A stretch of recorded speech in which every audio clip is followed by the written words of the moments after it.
last time sikufanya my due diligence because nilikuwa na my reliable source. And this was like mtandao ni ngori story ya Kizobi. Oh, huyu msemo mwenye ametoka prison juzi. Kizobi napata arafa fupi kwa one of my guys ananiambia mazee Kizobi ni kama hayuko ametuacha. Namwambia this guy anatuacha aje? Ati alikuwa na kaishu ka shamba kidogo akashikwa akawekwa ndani. Man akasema I'm not doing it. Akajinyonga. So nikakuwa a very little skeptical, but remember ni msemo mwenye mimi naaminia. So nikaamini ni ukweli. Days later unaona anatoka.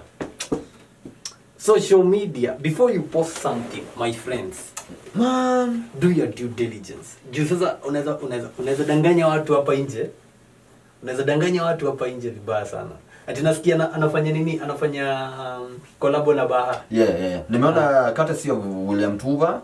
Nimeona wamepiga pale ma shopping. So obviously mzazi kama ako hapa around, kila kitu itakuwa shwari. Itakuwa tu shwari. Yeye ni mzazi William Tuva. Mzazi William Tuva, mazee big shout out to you. Anyway, Kizobi mazee big shout out to you. I hope utakuwa na a big comeback.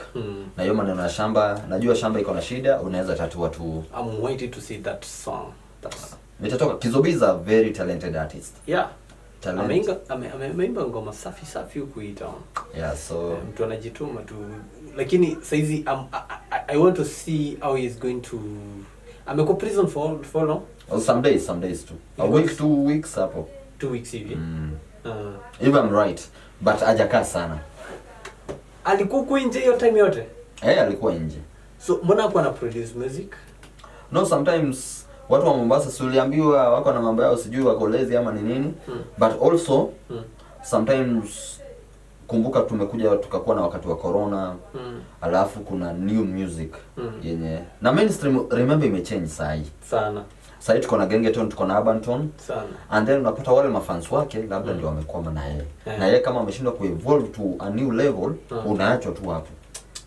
But music inafaa kuwa fine tuned. Kenyan music inafaa kuwa fine tuned every now and then.